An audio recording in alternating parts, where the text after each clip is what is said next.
Hey guys, this is Mitch. Welcome back. Did you miss me? Probably not. I think between me spamming your YouTube feed and if you're following on Instagram, I'm dropping daily shit over there for Inktober. You might have had about as much blood force as you're willing to take there. But it's a new week. We're moving on to a new book. So this is Shadowhawk Volume 2, Number 1.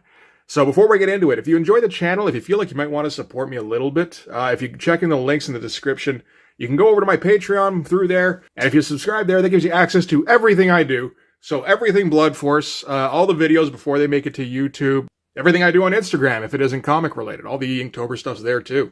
And speaking of Instagram, commissions there are now open if you want to check those out. There's going to be plenty of examples of my stuff there. So let's talk about some Shadowhawk. Why would we do that? Well, Shadowhawk's always an interesting book to look at, largely because of Jim Valentino. So we'll do a little bit of backstory, because why not? It's been a little while since we talked about Shadowhawk.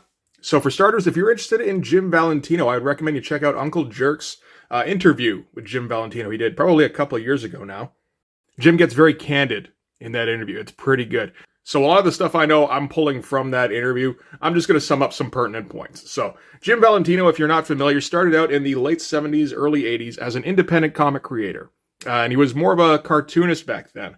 He did like autobiographical comics, a couple. And he also did Normal Man, which was very cartoony. And got the ball rolling for him.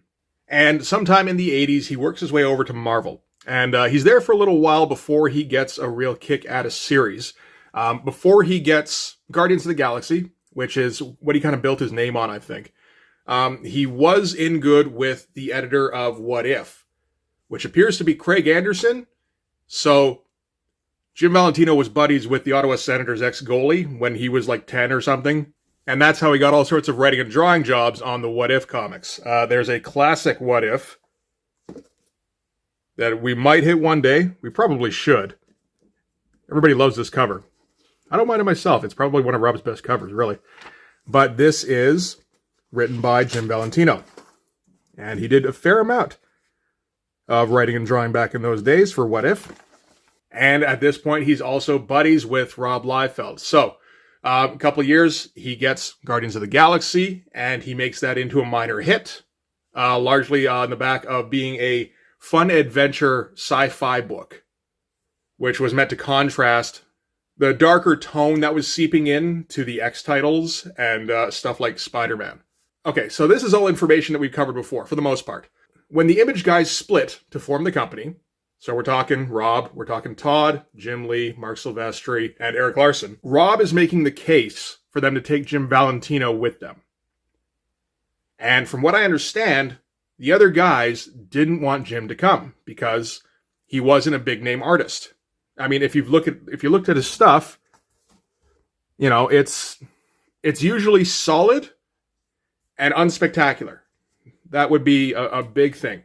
Jim is pretty good at a lot of things. So he's a solid artist, a decent writer, at least by reputation. I haven't read enough Jim Valentino comics to really know for sure.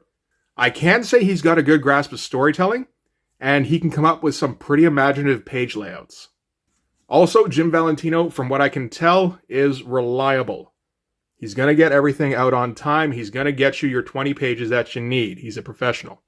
So, when the Image guys split, Rob is making the case that they should bring Jim with him. And the other guys are saying no. And Rob is saying, no, we need him because, well, Jim is the only one of us that has any experience publishing a comic book before this. All the other guys know how to draw, and at least a few of them think they know how to write. But Eric Larson might be the only one who is correct there. But none of them has ever dealt with the publishing side of things. Now, Jim, I mean, yes, he did put out a couple of small press books. That is not really what they're going to be doing. You know, they're dealing with Malibu. Malibu's handling all of the publishing. So I guess, I don't know, the idea was that Jim was going to be a bit of a go-between. Which I don't know if that ever happened, but it seems like a very, very small reason to bring him over. Like, not enough. The other thing that he came up with, which feels a little backhanded, is that Shadowhawk would be sort of an experiment. Basically, if they could make Shadowhawk a bestseller, they could do it with anybody, and they would be able to attract whatever talent they wanted. Which, like I said, is a little backhanded, but I feel like Jim Valentino knew his place in the pecking order. He knew he wasn't one of the big names when it came to art. He wasn't going to be a big draw. And I mean, Jim Valentino at this time is in his 40s. He's got kids, he's got a wife, and, you know, he's still just kind of making it in Marvel. He's not, he's never going to be a name. This is his chance to, you know, win the lottery, essentially. So the Image guys accepted him on that basis. He became one of the founders. I don't think anybody ever liked Jim's style. When they did Image X Month a couple of years from now, the only one who wanted to trade books with him seems to have been Rob. And judging from Youngblood #9, I can kind of see why it doesn't look anything like any of the other books. So Jim Valentino comes up with the character Shadowhawk. And the interesting thing seems to be that Jim doesn't seem to like Shadowhawk, which is not something I had ever understood. He doesn't like the book. He doesn't like the character, from what I can tell. I may have misunderstood that, but I'm pretty sure that's the case. And judging from the stuff he's put out before this, which is, as I said, like adventure stuff or cartoony stuff, I can kind of see why. Shadowhawk almost feels like a bit of a parody. And there's parody elements in here, or satire, or things where he's putting them in strictly because he knows that it's going to help sell the book more. So that kind of changes the viewpoint on Shadowhawk for me a bit. Because I got the feeling that he was doing it sincerely until issue 4, I think. When all of a sudden it became more self-aware, Shadowhawk started having doubts. We started pointing out, you can't break people's spines. That's not a solution. So from that point of view, yeah, it does actually become quite a bit more interesting. And another aspect of it being an experiment to see if they could make Jim a bestseller, I've pointed this out before as well. In one of the books, they say that no Image book needs a special cover to sell it. We put it on sometimes, but, you know, as like a treat, or, you know, or to sell it a little bit. But, you know, for the most part, we just do regular covers. And that was true from all of the founders, I would say. For the most part. I mean, Wildcats #2 had the holographic cover. But, you know, it didn't need it. It's Jim Lee. Now, the only exception, of course, is every issue Shadowhawk has had some sort of enhancement. So if we're going backwards, Shadowhawk #4 had the silver foil on the logo. It's subtle, but it is there. Shadowhawk #3 may look like it doesn't have anything, but this is all glow-in-the-dark stuff. Shadowhawk #2, a lot less subtle with the silver foil. And then Shadowhawk #1, of course, had fucking everything. It had the silver foil, it had the embossed treatment, cardstock cover, you know, it's, yeah, and $3. And that thing sold like 700,000 copies, so Jim made bank on that. So with all that in mind, let's take a look at Shadowhawk #1 of Volume 2. Honestly, it's kind of the same treatment as Shadowhawk Volume 1, #1, embossed with silver foil, just differently done. Much more of a graphic kind of look. It does look nice, although there's a lot of work that doesn't really show up very well. I don't know how well you can see it. I don't think very, but all of this is super embossed. And so Shadowhawk is standing on what I assume is a roof ledge. And we've got like a gargoyle kind of head here. And a fair amount of detail down here, which looks like it would have been pretty nice. And in the background here, there are buildings. I can barely see them. Like if I shone a light on them, yeah, I might be able to, but with this thing, I blind you. And I mean, there's some nice musculature on Shadowhawk from what I can see, but, you know, it doesn't show up when you do black embossed. And I feel like, you know, it would have been nice if it had been more visible. That said, I mean, if you're going to do an all black cover, at least you got this nice graphic element in the middle here. That's pretty eye-catching. So I think he's one up on Deathblow there. Also, the other thing, I would have liked to have seen a more visible title. That's a bit of a problem when you're sitting on the shelf. I mean, you might just go over and go, what the fuck is this? But it just would have helped. So, what's underneath? Is it all just silver? Yeah, kind of. They had to do something. You know, it had to be all silver. So, This is fine, I guess. It's whatever. And it's all cardstock. Okay, so let's get into the issue. So this is in the Shadow... Oh, the Shadow of the Hawk. So this is Image Comics presents Shadowhawk in the Shadow of the Hawk. There you go. And if we take a look at the credits, created, written, and penciled by Jim Valentino, inked and lettered by Chance Wolf. Chance Wolf came on board as the inker on issue 3 of the first series. And it got to the point where I know he penciled it at least at some point. And at this point, it feels like he's about as associated with Shadowhawk as Jim is, just about. A lot of color separators. We can see here, we're going to get much better colors than in the first series, where they were using what I assume were Malibu colors. And he's still got his wife on. In this case, it's as art director. I'm not sure what that means. And the dedication is to Wally Wood, who was kinder to me than he needed to be. Val strikes me a bit as a guy who values loyalty. For example, you will never hear him talk shit about Rob Liefeld. I mean, for one thing, he's his friend, but for another thing, Rob gave him, a career and like made him some retirement money. Like, you're never going to hear him talk shit about Rob Liefeld, and I don't blame him for that. So this is May of 1993. This is Shadowhawk II, number 1 of 3, which is a little confusing, but oh well. And this is sort of Val's business plan. At the beginning of Image, they decided they were going to do, for the most part, limited series to kind of test the market. And Val stuck to his schedule. I think there were at least one that was late, number 3, but it turned out that was because of color separators. And he intended it to be on a bi-monthly schedule. So that was on purpose, by the looks of it. Or he's good at talking shit. And the big gimmick for this series is that we're going to get to see Shadowhawk get unmasked. I mean, the gimmick for the last one was, who is Shadowhawk? So you might as well, right? It's better than the next gimmick. I'll tell you that. So we're going to start off with a big old splash page. Not super intricate, which is a shame, but it is kind of in keeping with Jim. And it does have a more up-to-date look. The Chance Wolf inks help, and the updated colors helps. The pose is okay. It's pretty good for Jim. I mean, you feel like any of the other Image guys would have been able to do a better job. That's just going to be the case. He's just not that guy. And so starting out, Shadowhawk here is chasing out somebody who usurped his turf. So in the last issue, Shadowhawk had a big fight with Dragon and got the living shit kicked out of him. And he's been recuperating. He's been gone for 6 weeks. Which is like a good recuperation time if you didn't get completely destroyed. And while he's been doing that, someone else has moved into his turf, whatever that means. So he says, I'm called Shadowhawk. So we no longer have you are Shadowhawk, which is good because that was dumb and bad. And he calls himself Hawk's Shadow. So this person that he's chasing down. And Shadowhawk is taking offense at this guy because while he's kind of doing what Shadowhawk's doing in that he's attacking people, who may or may not be criminals.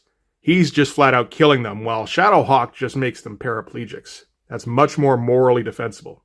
And we're going to get this is the Savage Dragon method. Splash, double page spread. Okay, so Jim knows his shit. And we get a lot of Shadowhawk leaping around on buildings and swinging off of the fire escape and all that. And then landing down in an alley. And all this stuff looks pretty good. This is probably as good as I've seen Shadowhawk looking. The poses aren't quite there. Like this pose here, for a guy running, it's not torqued enough. Like, if this were a real guy running, yes, no, this is a dude sprinting flat out. But in the Image universe, nah, man, I can't even see your neck stretchies. This background is quite good. It's kind of simplistic, but there's enough there that it fills up the background. And it doesn't feel lacking. Texture on the roof is nice too, actually. And he jumps down into the alley where some woman is getting mugged. And he leaps in with the claws. And probably uppercuts him, which maybe cuts him with the claws, I think. It's a little tough to say because this angle that was chosen is pretty bad. Like, not bad like it interrupts the flow of the story or anything. If you were just like following the pace, this is fine. But it's a pretty blah angle. This is the kind of angle I will default to more often than not, where it's just a flat angle. Guy's completely in profile. There's no sense of impact. We don't see any damage done to him. He just goes, oh! And then we get a 12-panel grid. You don't see a lot of that in Image Comics. And this other punk here says, back off or I'm going to cut her. And he says, go ahead and then I'll cut you. So he runs away. And then we get like a comedy shot where he goes to say, first he says, are you all right? And she, blah! and then he goes off panel. And then we just hear the sound of the cracking spine.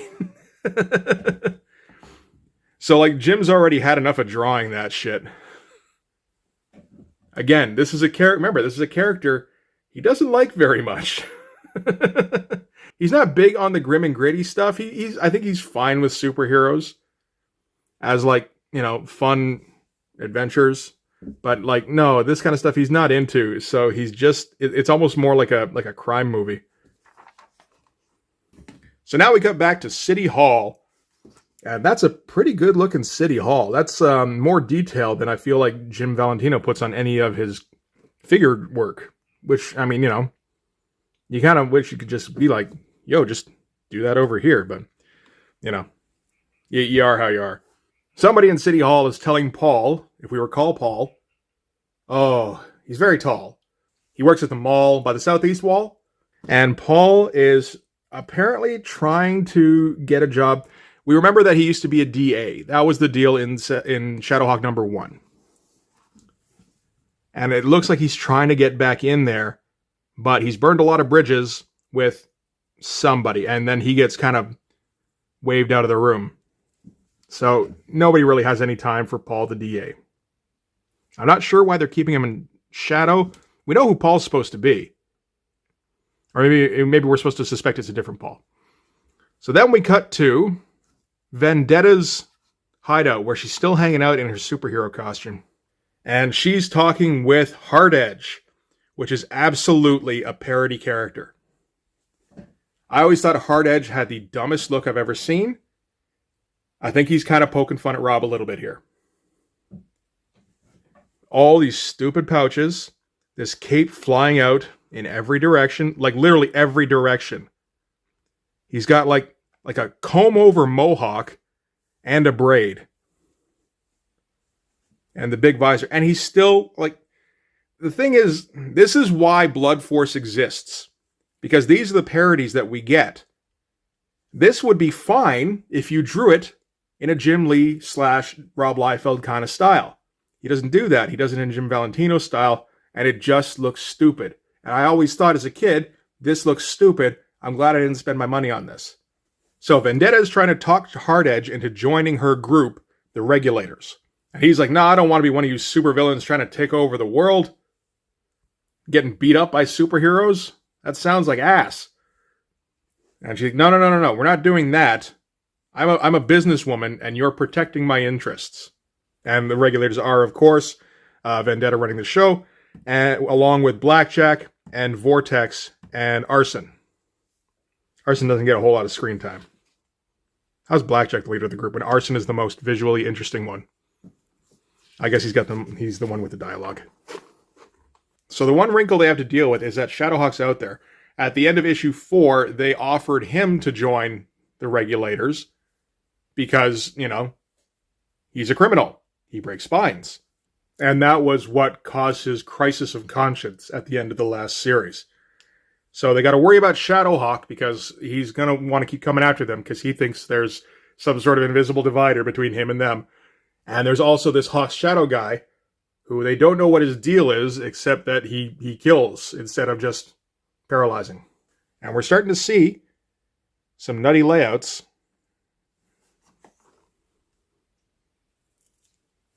We get this. There's the Hard Edge cloak flying every fucking which way.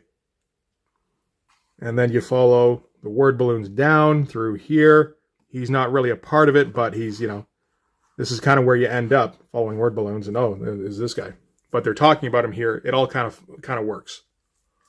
And these pages, man, like, it feels like it wouldn't take much to make these pages look interesting. It's just with Val's style, it doesn't get there.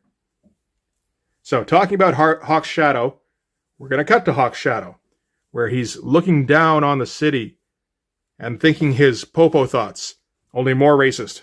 He sees a black guy with a white woman, and he's like, he's attacking her.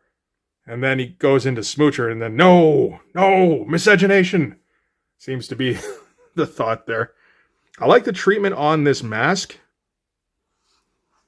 This is a good try at shinies. This is a better version than I've seen on a lot of things. The face is okay. I'm surprised to see a Val face that big. So yeah, because of that, Hawk's Shadow leaps down to put a stop to this. He goes, not in my city. Good backgrounds. And the character himself looks fine. The pose is a little goofy, but no surprise there. And we get to see some of the Jim Valentino spit, which is going to start showing up on like everybody now. I think this might be the first instance of it. But Dale Keown's been doing it over in Pitt.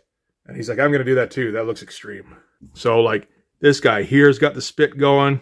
There's Hawk's Shadow again. This guy's got spit. The woman's got spit. It's just everybody all of a sudden got like super colds. And their phlegm just thickened up. And he leaps down and just like bisects this guy. Smashes him into the ground. The woman goes, wait, no, that's my husband. You fucking freak. And he goes, too bad. For you. Weird little pattern here in the background. And then I think this is a directional device. Hard Edge's cape. Because you read down here and then you come down here. That's what I'm talking about with storytelling. I feel like Val knows what he's doing. Like a fair bit better than me. Which isn't saying a lot. But as somebody who's trying to interpret it all, it does make it a little challenging sometimes. Which is good. So we're cut to the Regulators. The Regulators are going to rob a jewelry store. And Hard Edge himself says, this is an overkill. Why are we doing this? One of us should be able to do this. And then it turns out that, well, this is actually a protection scam. They refuse the protection, so they get robbed. And they get robbed on camera. And it just so happens that they're doing the heist right where Shadowhawk is, basically. And he looks down, sees Arson and Vortex hanging out outside of the jewelry. That's always funny. You just see like supervillains standing there. You know, the one guy's completely on fire. They're just kind of shooting the shit. And again, pretty crazy layouts. All reads fine. This is kind of wild, actually. All right. So, Shadowhawk doesn't have a choice. The moment he put on the costume, he had to leap into action. So he leaps into action. That's a pretty good pose. The renderings, I mean, it's tough. You made a guy who was all metal, who's supposed to try and hide in shadows. Like, okay, sure. So leaps down, reaches into his pouch. So he's going to use his pouch for something. What does he have in his pouch that is going to deal with arson? Baking soda. Literally. He threw a handful of baking soda at him, and it like, I'm melting. Ah, what a world. And like, check this shit out. So you read down here. Okay, so this is where I'm supposed to go next. And then the baking soda kind of directs you towards arson here, and then another directional device with Shadowhawk pulling out his batarang. And then we're down here. It's all very obvious where you're supposed to read next. So again, this is good stuff. Like, in terms of storytelling. In terms of the drawing, this is probably one of Val's better pages. Really. Like, even as a spread, it's not bad. And he's going to throw his batarang directly at Vortex. Which gets caught by Blackjack, and there's maybe a second of confusion. We go, but I think with the continuation of the arm, there's enough there that you know to go this way instead. And there's that stupid fucking braid. And there's the Shadowhawk pose, which I feel like I've seen a million times, which is not quite as intense as it needs to be. Although even, he's screaming under that mask. You can tell by all the little stretchies in the mask. So it gives the effect of having like the spit. Everybody gets the spit. And he's like, I'm going to end this. And he's like, no, you're fucking not. Like they can handle him no problem. And they just leave because he's not a threat. He's like, fuck. Well, he says damn, but And so after they leave, he's the one on the scene when the cops show up because of the alarm. And he's got to flip up. This is some athletic shit. Flipping up over the fire escape while some cop follows him. He's a young cop and he's coming up after him. So he's keeping pace with him. It feels a little Dark Knight Returns-ish, but it's like he's young, he'll heal. And Shadowhawk is too much of a head start. Nice little animation effect, essentially, with the flip up onto the roof. Does a lot of, his core strength must be wild. Flips up onto the roof, runs across, and does a dive off. And he disappears into the crowd, because how could you ever notice a dude that's covered in aluminum?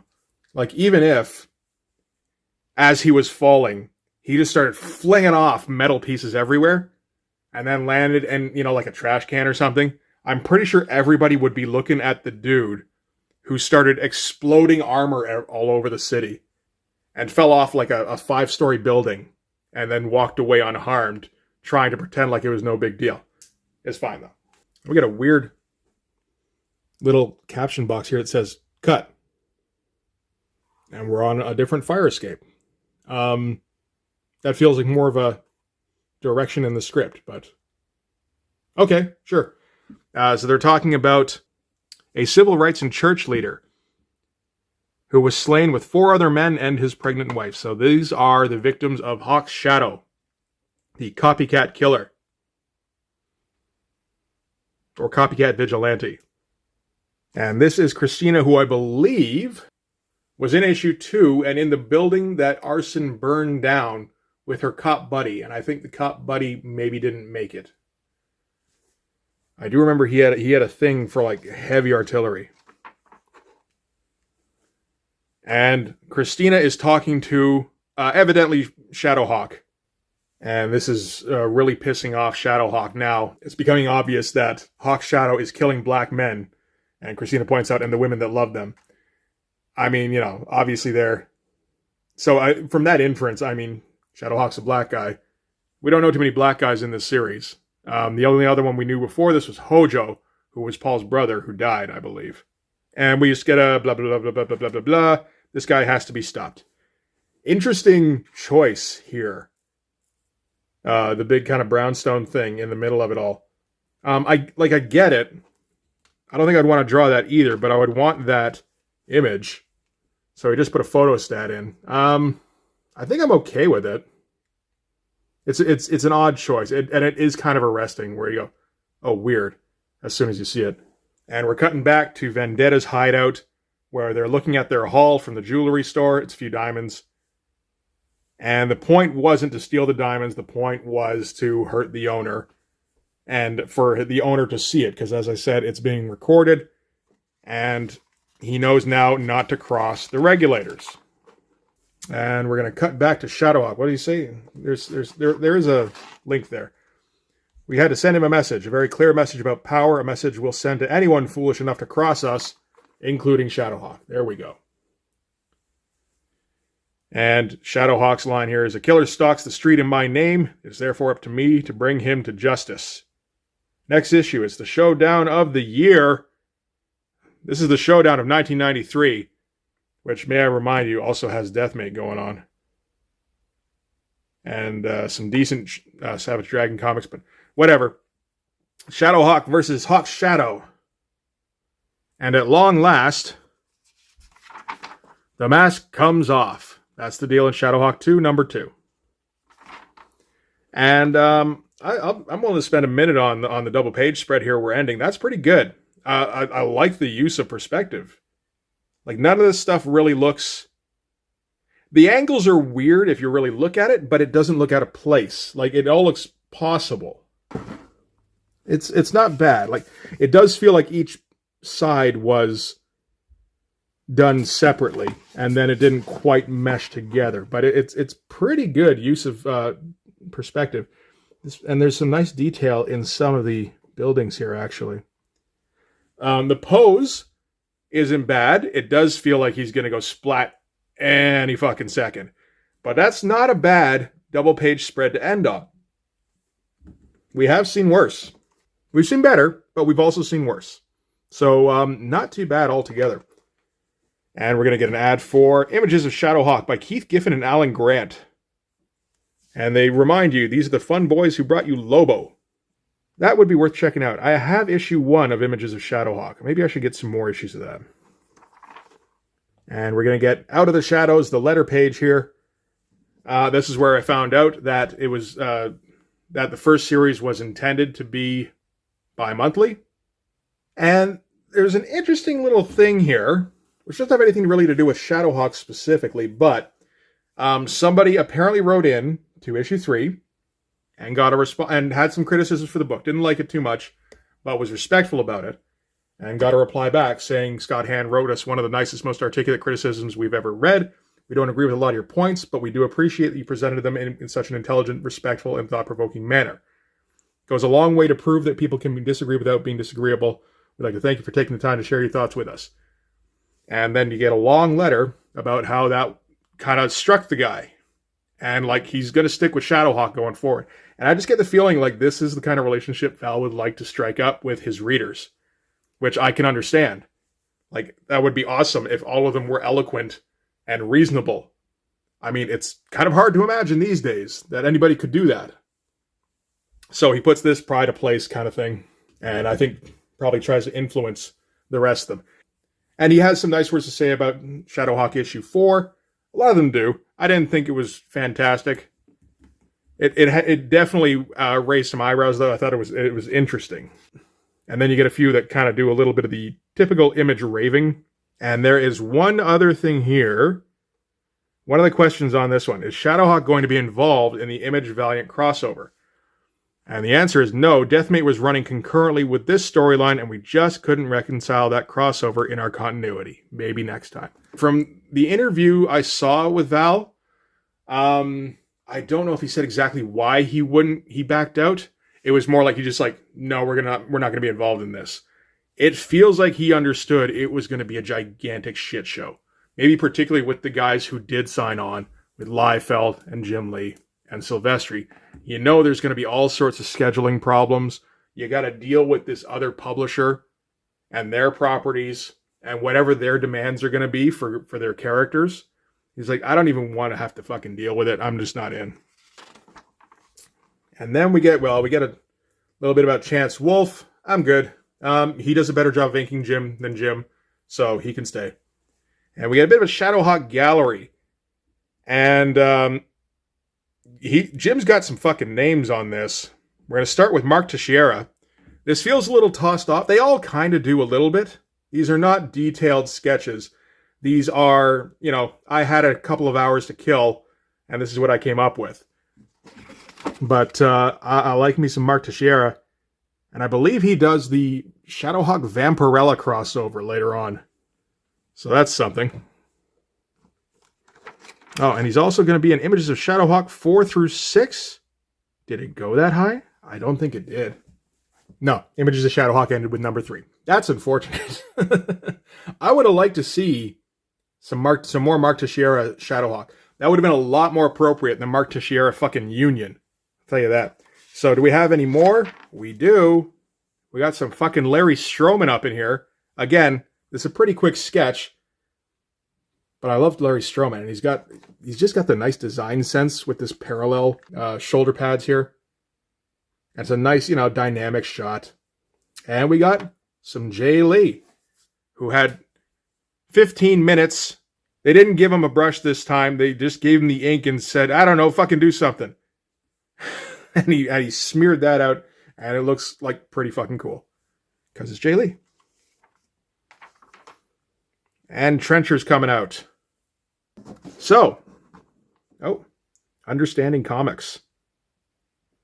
which I have reread several times. I actually like there's the Making Comics book, which, I mean, you really only need to read Understanding Comics once, or, if you got a bad memory like me, maybe like 3 times. And then Making Comics is the one I like to reread now. But that's going to do it for Shadowhawk II #1. So in the next one, the secret will be revealed.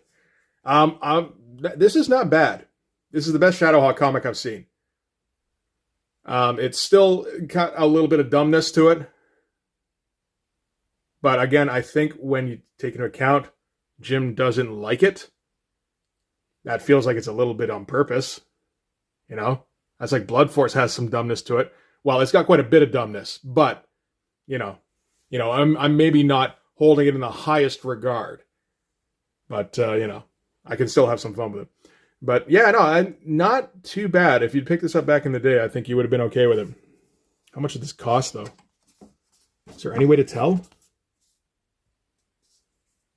$4.40 Canadian. Fuck's sake, this is only a year later. Standard 23 pages. I mean, it's a bit more than usual, but what are you paying for there? You're paying for the cover. Okay, maybe not quite as happy as I thought. All right, well, we'll see how the next one goes. Will it have a gimmick cover? I think it might. But that's going to do it for this one anyway. Thanks very much for watching. If you like this video, please hit like, hit subscribe, hit the notifications so you know when the next one's coming. Go and subscribe on my Patreon. That gives you access to everything I do. So all of the Blood Force stuff, the pages, the comics, all of the videos that I make for YouTube before they get out there, usually a week or so in advance. And there's a few videos that I make that don't make it to YouTube. There's all the stuff that I put up on Instagram, anything behind the scenes, that all gets in there. After that, go over to my Instagram, because I'm still making Inktober stuff, and I will until I die, sometime around October 28th, I think. So, I mean, you can commission some stuff. If you want me to stop Inktober, I will put Inktober on hiatus to work on your commission. Or if you want, you can just wait until afterwards. That would work too. But yeah, thanks again for watching this video. I'll see you guys in the next one. Bye-bye.